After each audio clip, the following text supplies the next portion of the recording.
Kicked out at 17, all I had left was a key to an abandoned silo.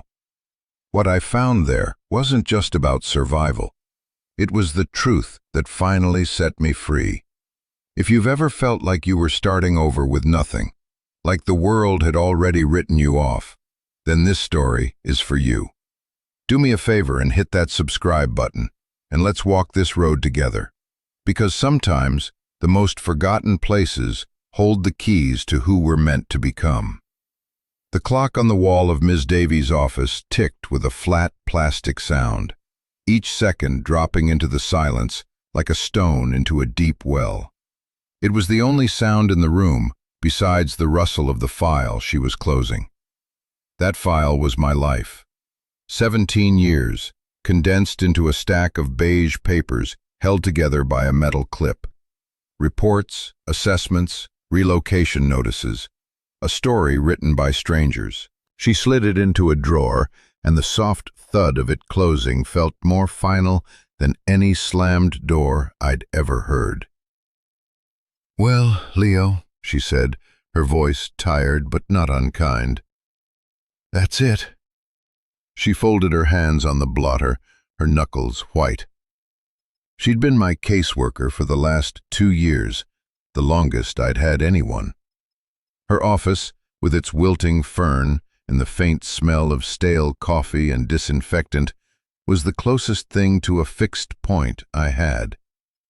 And now it was ending. In 3 weeks, I would turn 18. The system, as she put it, would be done with its obligations. I would be done. Out. A free agent with a duffel bag and about $200 in state-provided transition funds. The state's idea of a parting gift was a pamphlet on budgeting and a list of homeless shelters in the next county over. "There is one last thing," she said, pulling a small cardboard box from a different drawer. It was about the size of a brick, sealed with yellowing tape. My name was written on it in a shaky, unfamiliar hand. "This was left in your grandfather's file. It's been in state evidence lockup for almost 12 years. Standard procedure when a guardian passes with a minor ward. They hold personal effects until the ward comes of age." She pushed it across the desk. It slid to a stop right in front of my hands. I just stared at it. My grandfather. The man was a ghost in my memory, a phantom limb of my family. He'd taken me in after my parents died when I was 5, and then, less than a year later, he was gone too. A heart attack, they told me. Sudden. One day he was there, smelling of sawdust and pipe tobacco, and the next he was just a story they told me before I was moved to my first foster home.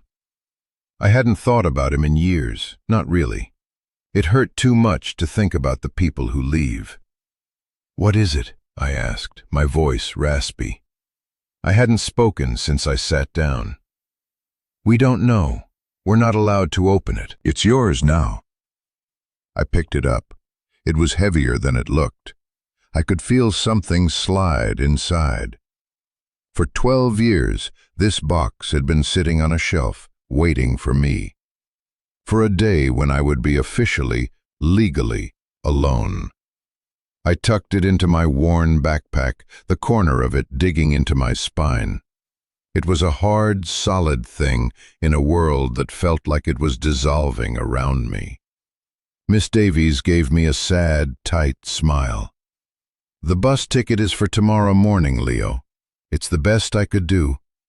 The shelter in Northwood has a bed for you, at least for a few weeks.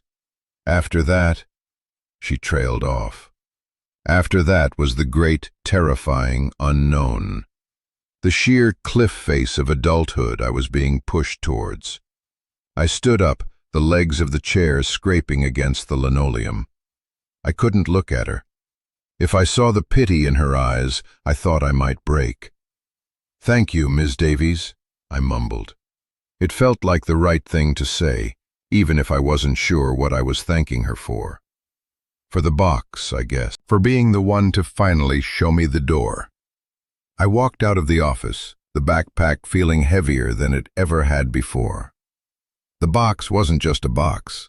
It was the last piece of a life I never got to have, and the first piece of whatever came next. That night, I didn't sleep at the group home. I couldn't. I walked the suburban streets until dawn, the box in my pack a constant nagging presence. I sat on a park bench under the orange glow of a streetlight, and finally, carefully, peeled back the old tape. The cardboard was soft with age. Inside, nestled in yellowed tissue paper, were three things. The first was a single, heavy brass key, its head shaped like a simple cross. It was old, the kind of key for a lock that meant business. The second was a document, folded into a small square. I carefully unfolded it under the weak light. It was a deed, a property deed for a plot of land, 1.5 acres, in a place called Oakhaven County, a place I'd never heard of. The owner was listed as Arthur Vance, my grandfather, transferred to Leo Vance upon his 18th birthday. That was me. The property description was stark. Lot 17, containing 1 concrete grain silo and 1 collapsed barn structure. A silo and a ruined barn. That was my inheritance. The third item was a photograph, its colors faded to pale blues and yellows. It was a man, thin and wiry, with kind eyes and a face full of lines that seemed to smile even when his mouth wasn't. He was standing in front of a half-finished wooden frame of a small house, a hammer in his hand. My grandfather. I barely recognized him. I felt a hollow ache in my chest. This was all I had left of him. A key to a concrete tube, a piece of paper for a worthless-sounding patch of dirt, and a picture of a stranger who was supposed to be my family. I went back to Miss Davies' office the next morning, an hour before my bus was due to leave. She looked surprised to see me. I showed her the deed. She put on her reading glasses and studied it, her brow furrowed. "Oakhaven County," she murmured. "That's rural. Way out east. I've heard of it. Mostly farmland, what's left of it. A lot of it has gone fallow." She looked up at me over the rim of her glasses.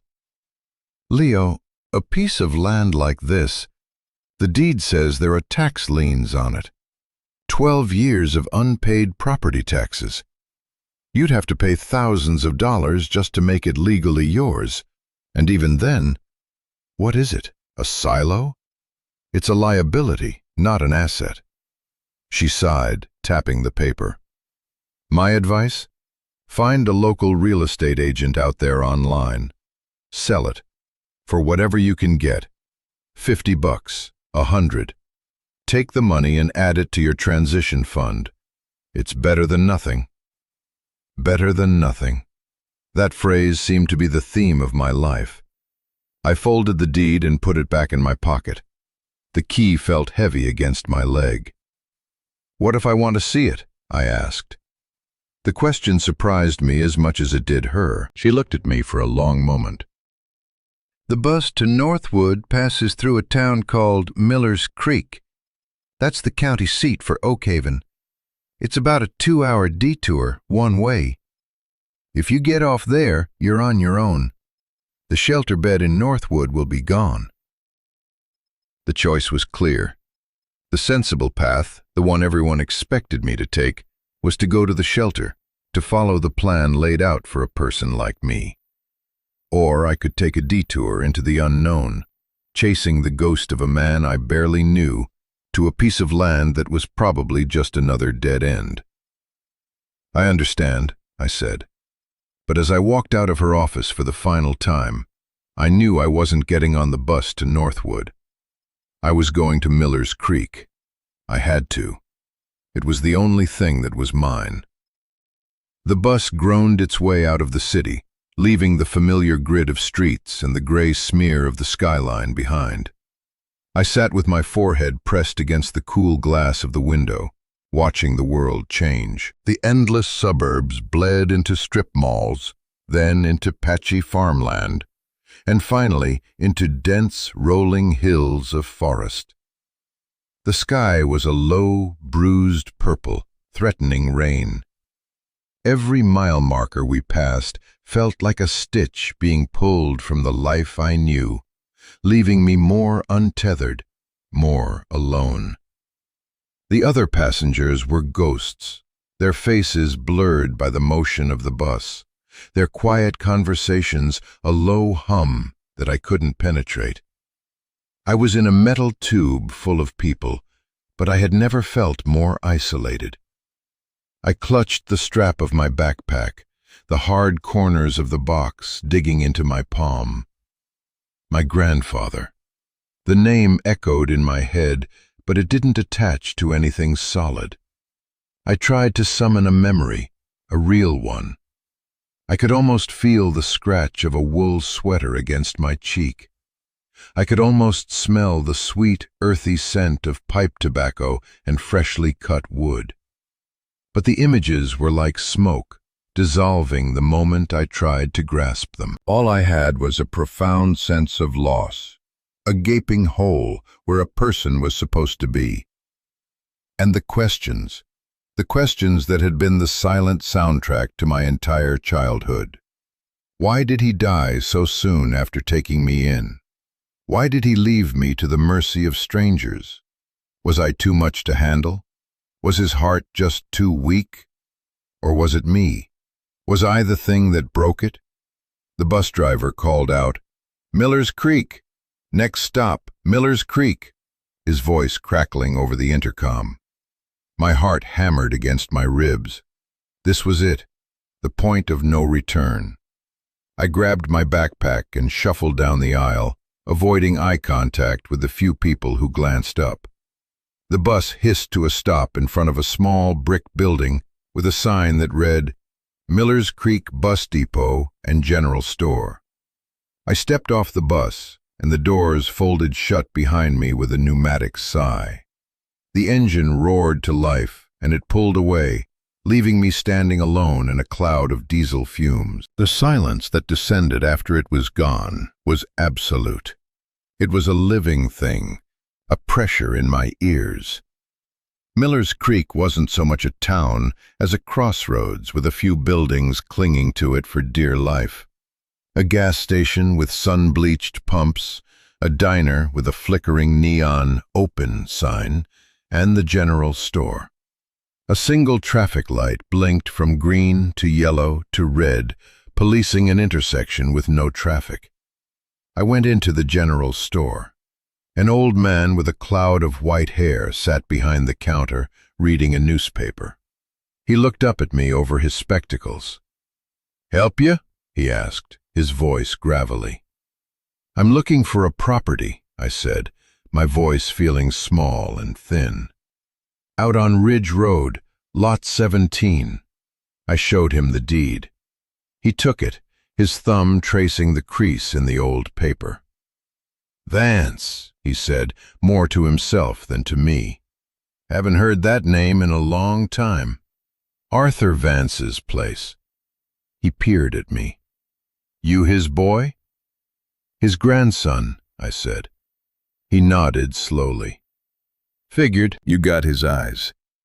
He handed the deed back. "Ridge Road is about 4 miles west of here. Turns to gravel after the first mile. The old silo place. Can't miss it." He paused. "It's been empty a long, long time, son. Nature's had its way with it." I bought a bottle of water and a map of the county, the paper crinkling in my hands. The man gave me my change, his gaze lingering on me. There was something in it, a mix of curiosity and something that looked like pity. I didn't want his pity. I just wanted to see what was mine. The walk was longer than I expected. The pavement gave way to a packed dirt road, then to loose, sharp gravel that crunched under my worn sneakers. The sky finally broke, and a cold, steady drizzle began to fall, soaking through my jacket, chilling me to the bone. The world was shades of gray and brown. The trees were bare, their skeletal branches reaching up to the colorless sky. The fields on either side of the road were overgrown with weeds and thorny brush. It was a forgotten place, a place where things came to die. After what felt like hours, I saw it, rising from a tangle of overgrown woods, stark and brutal against the horizon. The silo. It was bigger than I had imagined, a perfect gray concrete cylinder, maybe 60 feet high, streaked with dark stains from years of rain. It looked less like a farm building and more like a watchtower from some ancient, forgotten fortress. It was intimidating, unwelcoming, a monument to loneliness. I stood at the edge of the property, the gravel road behind me, a rusted barbed wire fence in front. A gap in the fence served as a gate. This was it. Lot 17, my inheritance. A concrete tube on a patch of dead land. For a moment, I just stood there in the rain, the cold seeping into my marrow. Ms. Davies' voice was in my head. Sell it. Take what you can get. It's better than nothing. Maybe she was right. This wasn't a new beginning. This was the end of the line. This was nothing. But then my fingers brushed against the key in my pocket. Heavy. Solid. I had come this far. I had to see the inside. I pushed through the gap in the fence, the rusty wire snagging on my jeans. The ground was soft and spongy with wet, decaying leaves. The path to the silo was almost completely swallowed by thorny vines and tall, dead grass. I had to fight my way through it, the thorns scratching at my hands and face. Everything was quiet except for the drip of water from the trees and the sound of my own ragged breathing. Near the base of the silo, I saw the other structure mentioned in the deed, the collapsed barn. It was a skeleton of massive, dark timbers, its roof caved in, its walls splintered and fallen. It looked like a giant beast that had laid down and died right there. The wood was weathered to a silvery gray, but it looked solid. Hardwood. Oak, maybe. I finally reached the silo. Up close, it was even more imposing. A heavy steel door, painted red years ago, was now a patchwork of rust and peeling paint. A massive industrial-looking lock was latched through the handle. I pulled the brass key from my pocket. My hand was shaking, partly from the cold, partly from something else. Fear. Hope. I didn't know which. I slid the key into the lock.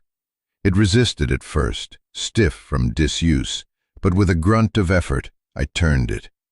The lock clicked, loud and sharp in the silence.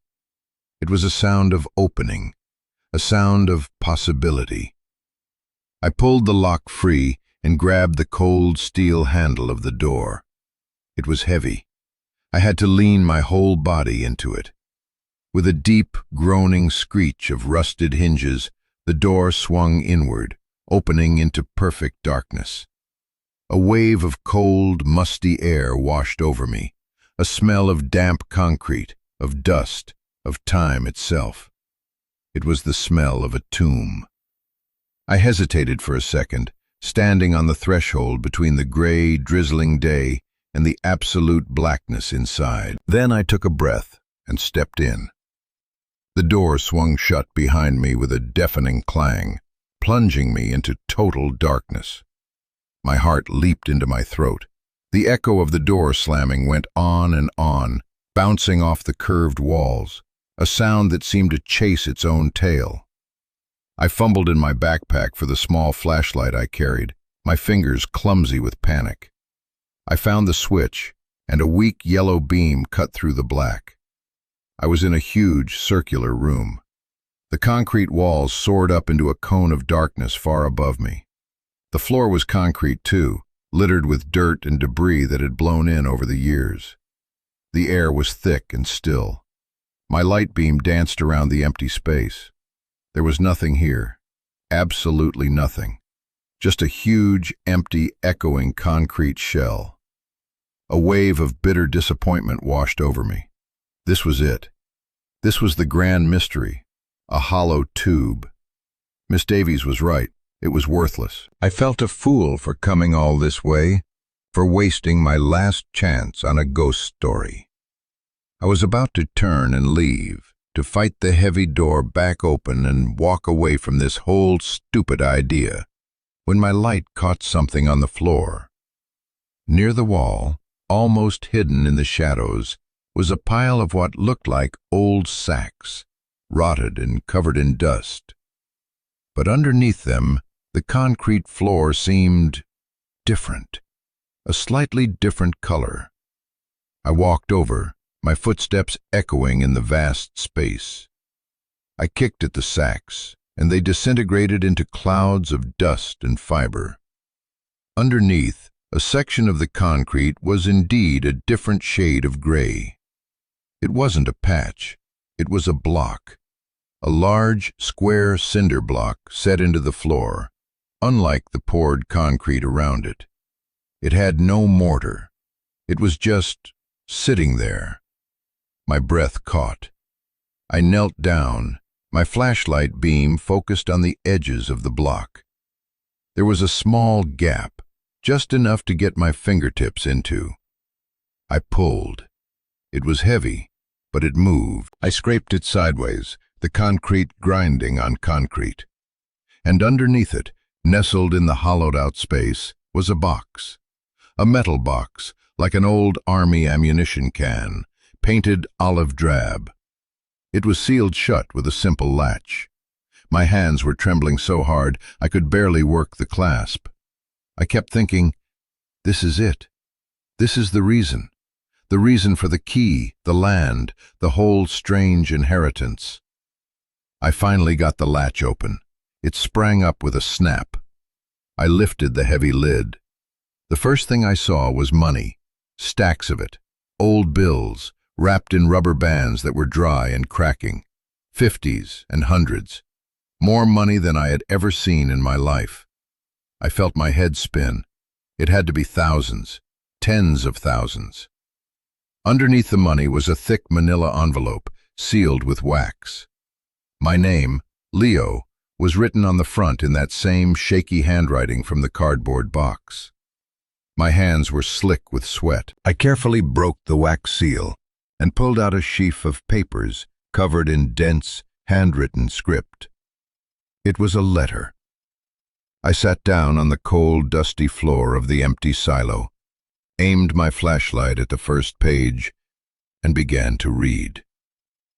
"My Leo," it began, "if you are reading this, then I am long gone, and you are a man. I pray you are a good one. I pray the world has been kinder to you than I was able to be. There are things you need to know, truths I have carried alone for too long. I am not writing this letter for forgiveness. I don't deserve it. I am writing it so that you will finally understand. The story they told you about me, about how I died, is a lie. Everything was a lie, but it was a lie built to save your life." I had to stop and take a breath. The air in the silo felt thick, hard to draw in. My heart was a frantic drum against my ribs. I read on, the narrow beam of my flashlight shaking. "Your parents, my beautiful daughter and her husband, did not die in a simple car accident. They were good people, Leo, but they fell on hard times. They borrowed money from the wrong men. These weren't just loan sharks. They were connected to a development group, Vantage Development, that was buying up all the farmland in Oakhaven, squeezing people out. Your father, he found out something about their methods, something illegal. He was going to go to the authorities. They found out. The accident was a message, a warning. I felt a wave of nausea. My parents, the faceless, nameless people from my past. They weren't just a tragic story, they were murdered. The letter continued, the handwriting growing more cramped, as if he was writing faster, desperate to get it all out. When they died, I took you in. I thought we could disappear. I thought they would be satisfied. I was wrong. They came to my workshop. They told me the debt was mine now. They wanted my land. This land. The farm had been in our family for 100 years. I refused. They threatened me. They threatened you. I saw the look in their eyes, Leo. The same dead-eyed look I saw at your parents' funeral. They would have hurt you to get to me. You were just a little boy, only 5 years old. You were all I had left. I could picture it. A little boy, me, playing with wood scraps on the floor of a workshop, oblivious, while these monsters threatened the only family I had left.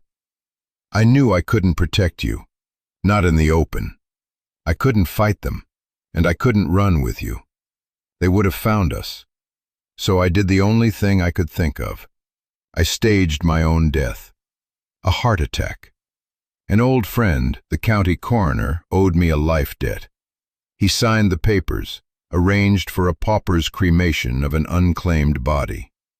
As far as the world knew, Arthur Vance was dead, and his orphaned grandson, Leo, was now a ward of the state. A sob escaped my throat, a raw, ragged sound that echoed horribly in the empty silo. He didn't abandon me. He hid me. He hid me in the one place a child could truly disappear, inside the system. A place so full of lost children that one more would never be noticed. It was the hardest thing I have ever done, son. Watching that state car drive you away. It broke me in a way you can't imagine. I became a ghost. I moved from town to town, working cash jobs, always looking over my shoulder. I saved every single penny. The money in this box, it's for you. It's a poor substitute for a life, for a father, but it's all I have to give you. It's 12 years of regret and back-breaking work. I looked at the stacks of cash. It wasn't just money. It was his life, his penance. Each bill was an hour of labor, a lonely night in a cheap motel room, a meal skipped. It was a physical manifestation of his love and his sacrifice. I watched you from a distance when I could, the letter went on. I got reports. I knew you were safe, at least. But I couldn't come near you. They were still watching the property, waiting for me to slip up. Vantage is patient. They play the long game. They knew the property would eventually fall to you, and they figured a boy raised in the system with nothing and no one would be easy to scare. They'd offer you pennies on the dollar for the land, and you'd take it and run. And they would finally win. He was right. That was exactly what Ms. Davies had advised. It was exactly what I would have done yesterday. But I'm betting on you, Leo. I'm betting that my blood runs in your veins, that you're a fighter. This land is the only thing they couldn't take from us. It's our last stand. The silo is strong. It's ugly, but it's solid. It will protect you. The money is for you to start over. You can take it and disappear, and I would not blame you. God knows you deserve a peaceful life. But if you choose to stay, if you choose to fight, make this place a home. Don't let them have it. Don't let them erase us. The foundation is strong, son. You just have to build on it. Whatever you choose, know this. I never stopped loving you. Not for a single second. Your grandfather, Arthur. I finished the last page, and the flashlight fell from my numb fingers, rolling across the concrete floor. The beam spun wildly, illuminating the curved walls, the high ceiling, the dust motes dancing in the air. I didn't pick it up. I just sat there in the spinning, chaotic light, and I wept. I cried for the little boy who thought he'd been abandoned, who spent 12 years believing he was unwanted. I cried for my parents, whose faces I couldn't even remember, who died trying to do the right thing. And most of all, I cried for my grandfather, the man who sacrificed his name, his life, his heart, just to keep me safe. A man I had hated for leaving me, when in reality he had never left at all. The truth was a fire, burning away all the lies, all the self-pity, all the anger I had carried for so long. And in its place, a new feeling was beginning to smolder, a cold, hard, and unfamiliar rage. The next few days were a blur. I sat in the cold, dark silo, the letter clutched in my hand, reading it over and over until I had memorized every word, every curve of my grandfather's handwriting. The money sat in the open box, a silent testament to his sacrifice. It was terrifying. It was a king's ransom to a kid who was used to counting loose change for a soda. It felt heavy, sacred. Using it felt like spending a part of him.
I could take the money, all $87,000 of it I'd counted, and I could walk away. I could go anywhere, get a new name, start a new life where no one knew me, where vantage development didn't exist. A life of peace. I deserved that, didn't I? Hadn't I been through enough? The thought was seductive, a clean break, a future without ghosts. But then I'd look at the silo walls, barely visible in the faint moonlight coming through the open door. The foundation is strong, son. You just have to build on it. This place, this cold, empty tube, was the last piece of my family. It was the ground where my grandfather had stood up to monsters. Selling it, running away, felt like a betrayal. It felt like letting them win. It felt like proving them right. That I was just a scared kid from the system who would fold at the first sign of trouble. The grief I felt was slowly, hour by hour, crystallizing into something else, something hard and sharp. Determination. On the fourth day, I walked into town not for food, but for the post office. There was a letter waiting for me, forwarded from the county tax office. The envelope was thick and expensive. The return address embossed in crisp black letters, Vantage Development Corp. My hands were steady as I tore it open. The language was polite, corporate, but the meaning was clear. They knew who I was. They acknowledged my inheritance of the unimproved and derelict property. They mentioned the significant tax liens against it, the cost of demolition required by county code for unsafe structures. And then came the offer. $1,500 for 1.5 acres and my family's history. It was an insult wrapped in a threat. They were betting I was desperate. They were betting I was ignorant. They were betting I was weak. I read the last line, a polite but firm request for a response within 30 days, after which they would explore other avenues to acquire the property for the township's planned expansion. Other avenues, legal threats, eminent domain. They were going to take it, one way or another. I stood there on the steps of the post office in the weak afternoon sun, the letter in my hand. And in that moment, the choice was made. It wasn't even a choice anymore. It was a certainty. I wasn't running. I was staying. I was fighting. I walked back to the silo, but I wasn't just walking. I was marching. A general surveying his battlefield. I looked at the silo, not as a tomb, but as a fortress. I looked at the collapsed barn, not as a ruin, but as a resource. All that wood, all that strong, old, weathered oak. An idea, born of grief and rage and my grandfather's last words, began to take shape in my mind. It was a crazy idea, an impossible idea, but it was mine. I wouldn't just fix the silo. I wouldn't just live in it. I would transform it. I would clad it in the bones of the old barn, wrap it in the history of this land. I would make it a home so visible, so defiant, so undeniably mine, that they would have to tear my heart out to take it. I went back inside the silo, took a deep breath of the dusty air, and for the first time, it didn't smell like a tomb. It smelled like a beginning. I took one of the stacks of hundreds from the box. The ghost money, my grandfather's legacy. It was time to put it to work. It was time to build. Now, I want to pause here for a second. If you've made it this far, thank you. This part of the story, this moment of decision, is something I think a lot of us face in one way or another. That point where you can either accept the story someone else has written for you, or you can pick up a pen, or in my case, a hammer, and start writing your own. It's scary as hell. If this is hitting you, if you've ever had to make a choice like that, I want you to know you're not alone. We're building a community here of people who get it. So if you haven't already, please hit that subscribe button. Let me know you're here. And drop a comment down below telling me about a time you chose to fight instead of run. I read every single one. Now, let's get back to the story. Because making the choice was the easy part. The work was just beginning. The first thing I did was pay the back taxes. I walked into the Oak Haven County Courthouse, found the tax assessor's office, and slapped $4,672 in cash on the counter. The woman behind the glass looked at the pile of hundreds, then at my ragged clothes and my teenage face, and her jaw went slack. I'm pretty sure it was the most excitement she'd had all year. But she took the money, and an hour later, I walked out with a receipt that said the property was mine, free and clear. It was the most powerful piece of paper I had ever held. My next stop was the hardware store in Miller's Creek. It was a real hardware store, the kind that smelled of metal and sawdust and oil, not a big box chain. The girl at the counter, Sarah, was my age, maybe a year older, with paint splatters on her jeans and a sharp, intelligent look in her eyes. I started buying things: a heavy-duty generator, a circular saw, a nail gun, boxes of screws and nails, a climbing harness and ropes, scaffolding. I spent thousands of dollars that first day. Sarah never batted an eye. She just loaded up the old beat-up pickup truck the store used for deliveries and asked, "Where to?" When I told her the old Vance place, a flicker of surprise crossed her face, but it was gone in an instant. "Okay," she said, "I'll follow you out." She helped me unload everything, her movements efficient and strong. She looked at the towering silo and the pile of new equipment. "You got a big project going on," she said. It wasn't a question. "Something like that," I said. "Well," she said, wiping her hands on her jeans, "if you need anything else, you know where to find us." And that was it. No prying questions, no judgment. Just a simple offer of help. It was the first brick in a foundation of community I didn't even know I was building. The work itself was brutal. My first task was to dismantle the collapsed barn. That wood was my gold. I started with a crowbar and a hammer, prying the old oak boards from the fallen frame. The wood was incredibly dense and heavy, seasoned by a century of sun and rain and snow. The nails were long, square-headed, and rusted deep into the grain. Getting them out was a battle. My hands, soft from years of doing nothing, were raw and bleeding by the end of the first day. The second day, they were a mess of blisters. By the end of the first week, the blisters had become thick, hard calluses. My back ached. My shoulders screamed. Every muscle in my body felt like it had been torn apart and put back together wrong. I'd work from sunup to sundown, fueled by cheap sandwiches and the burning fire in my gut. I'd fall asleep on the concrete floor, too exhausted to even feel the cold, and wake up before dawn, stiff and sore, ready to do it all again.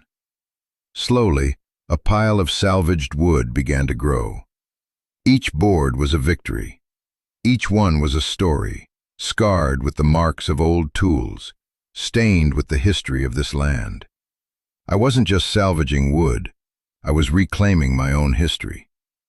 One afternoon, as I was struggling to pull a massive 10-foot beam free from the wreckage, a voice behind me said, "You're going to throw your back out doing it like that." I turned to see an old man leaning against the fence. He was weathered as the barnwood, his face a roadmap of wrinkles, his eyes a pale, clear blue. "You need to use leverage, son. Let the tool do the work." He walked over, picked up a smaller piece of timber, and showed me how to wedge it under the beam to create a fulcrum. With a single smooth motion, he popped the beam free. "Mr. Henderson," he said, sticking out a gnarled hand, "your neighbor. My property starts at that tree line." I shook his hand. He had a grip like a vice. "Leo Vance." "I know," he said, a small smile playing on his lips. "Figured Arthur's boy would show up one day. He was a good man, stubborn as a mule, but a good man." He stayed for an hour, showing me tricks for pulling nails, for sorting the wood, for seeing the strength and weakness in each piece. He didn't ask what I was building. He just saw a kid working hard and decided to help. Before he left, he handed me a thermos. "My wife sent you some coffee. You look like you could use it." The coffee was hot and strong and sweet. It was the best thing I had ever tasted. After that, Mr. Henderson became a regular presence. He'd wander over every day or two, offer a quiet piece of advice, and then leave me to my work. He taught me how to read the weather, how to sharpen a saw blade, how to respect the wood. He never talked about my past, and I never asked about his. We just communicated through the shared language of work. Once I had a massive pile of wood, the real challenge began, getting it onto the silo. This was where the scaffolding and the climbing gear came in. It was terrifying. I'd haul myself up the side of the silo, 60 feet in the air, with the wind trying to tear me from my perch. I'd drill into the concrete, set anchors, and begin attaching a wooden framework. Then, board by board, I would haul up the salvaged oak and screw it into the frame. Each board was a prayer. Each screw was an act of defiance. I was dressing the cold, impersonal concrete in a warm, living coat of wood. I was giving the fortress a heart. I cut openings for windows, framing them with the strongest beams from the barn. I built a proper, solid wood door. The silo was changing. It was no longer just a concrete tube. It was becoming something else, something unique, something mine. It looked like a strange medieval watchtower, a rustic lighthouse standing guard over a sea of forgotten fields. It was beautiful, and it was home. Winter arrived with a quiet fury, a slow tightening of the cold, a sky that turned the color of lead. The first snowflakes drifted down like ash, dusting the landscape in a thin layer of white. I had managed to get the last of the barn wood onto the silo just a week before. The entire concrete cylinder was now clad in a patchwork of weathered gray and brown oak, each board telling a story. I had installed small, square windows, sealing them against the wind with thick beads of caulk. Inside, my living space was small but secure. I'd built a loft for sleeping, a small counter for a camp stove, and a wood-burning stove I'd bought from Sarah at the hardware store. Its chimney poked out near the top of the silo, a thin plume of smoke rising into the gray sky, a sign of life. A declaration. I was here. I was not leaving. I stood outside, my breath pluming in the frigid air, and just looked at it. My tower, my home. It was imperfect. The lines weren't perfectly straight. The colors of the wood were mismatched. But it was solid. It was real. And I had built it with my own 2 hands. My body was different now. The soft, aimless boy who had stepped off that bus 3 months ago was gone. I was lean and hard, my hands calloused and strong, my face weathered by sun and wind. I felt settled, rooted to this piece of land in a way I had never felt rooted to anything in my life. The money from the box was mostly gone, spent on tools, supplies, and the taxes. But it didn't matter. The money had been a tool, a means to an end. My grandfather hadn't left me wealth. He had left me a purpose. He had given me the raw materials for a new life and the freedom to build it myself. A week before Christmas, another letter from Vantage Development arrived. The tone was no longer polite. It was cold, legalistic. It informed me that my unauthorized structure violated several county zoning ordinances and that they were petitioning the Board of Supervisors to have it condemned and demolished as a public nuisance. They gave me 10 days to dismantle it, or they would seek a court order. I read the letter, and I didn't feel fear. I felt a calm, cold anger. I sat down at the small table I had built and wrote a reply on a single sheet of notebook paper. My response was 3 words: not for sale. I mailed it the next day. I knew it wasn't the end. It was just the beginning of a different kind of fight. But I was ready.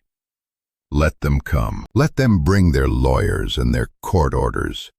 They would find me here, in my tower of reclaimed wood and defiance. They would find me at home. That night, a heavy snow began to fall.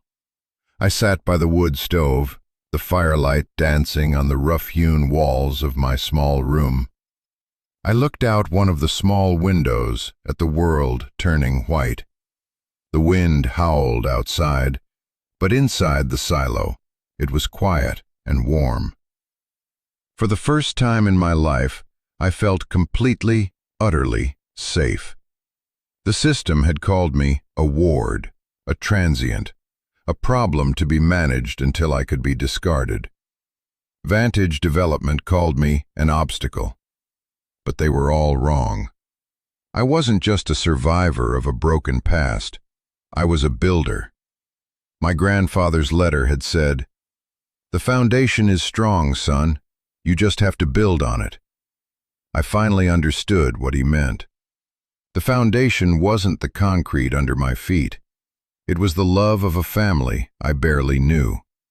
It was the sacrifice of a man who gave up everything for me. It was the stubborn refusal to be erased.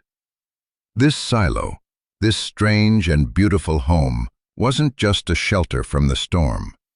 It was a monument to the idea that you can build a future out of the ruins of the past.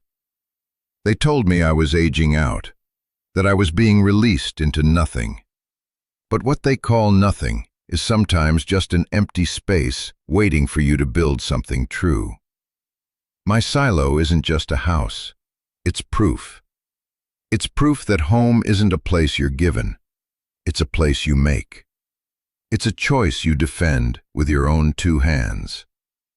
The fight with Vantage isn't over. It's probably just getting started. But for the first time, I'm not fighting against my past. I'm fighting for my future. And I'm not alone.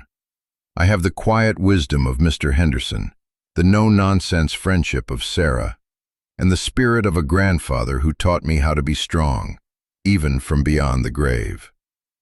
This story is for anyone who has ever been told they were nothing, for anyone who has ever been handed the ruins of someone else's life and been expected to fail.